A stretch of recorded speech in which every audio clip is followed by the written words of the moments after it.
တမိုင်းတစ်ဖက်ပြန်လဲမလားဒါမှမဟုတ်သုံးထပ်ကွမ်းချန်ပီယံကပဲလက်စားချေသွားမလား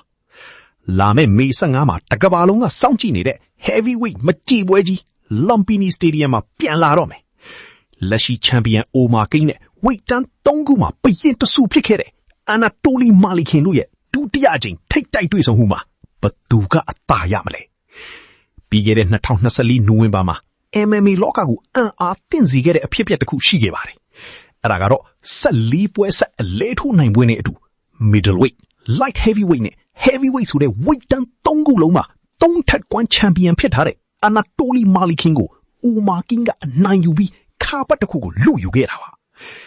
မာလီခင်ရဲ့မကြိုးဘူးသေးတဲ့100% finishing rate ကိုကိန်းကသူ့ရဲ့စနီဂယ်နပန်းပညာနဲ့ဖျက်ဆီးပစ်ခဲ့ပြီးအာဖရိကရဲ့ပထမဆုံး one world champion ဖြစ်လာခဲ့ပါတယ်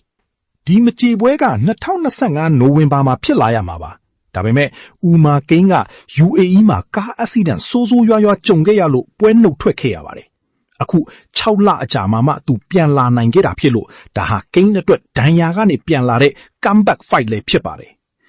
သူ့လက်သီးတွေကငါ့ကိုဘာမှမလုပ်နိုင်ဘူးလို့ကိန်းကကြုံဝါထားတယ်အခုပွဲအတွက်သူကပိုမြန်ပိုတန်မာအောင်ပြင်ထားတယ်လို့ဆိုပါတယ်သူရဲ့အားသာချက်ကခံနိုင်ရည်နဲ့ချုပ်ကစားပုံပါ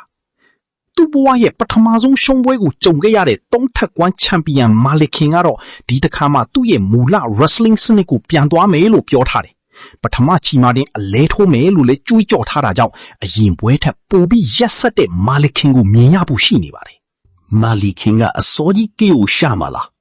ဦးမာကင်းကဒါကိုခံနိုင်ရရှိတောင့်ခံနိုင်မလားဦးမာကင်းရဲ့အနီးကပ်ချုပ်ကင်နိုင်ခဲ့ရင်ရောမာလီခင်ဘယ်လိုဖောက်ထွက်မလဲ6လကြာ ring နဲ့ဝေးနေတဲ့ကင်းရဲ့တုံ့ပြန်မှုတွေကအရင်လိုတွက်လက်ပါအောင်မလား3ထပ်ကွမ်းချန်ပီယံတယောက်ဟာရှုံးပွဲကနေသင်ခန်းစာကောင်းကောင်းယူတတ်ပါတယ်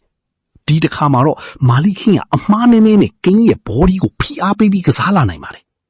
ဒါပေမဲ့ဦးမာကင်းကအနီးကပ်ချုပ်ကင်နိုင်ခဲ့ရင်တော့ပွဲကပထမပွဲအတိုင်းထပ်ဖြစ်သွားနိုင်ပါတယ်ကဲတငယ်ချင်းတို့ဘယ်သူနိုင်မယ်လို့ခံမှန်းကြလဲဦးမာကင်းကပဲခါပတ်ကိုဆက်ထင်းသွားမလားဒါမှမဟုတ်မာလီခင်ကပဲသူ့ရဲ့3ထပ်ကွမ်းချန်ပီယံဂုံပုတ်ကိုပြန်လေသိမ့်ပိုက်သွားမလားကို့အမြင်ကိုကိုမမရေးပေးခဲ့ကြအောင်နော်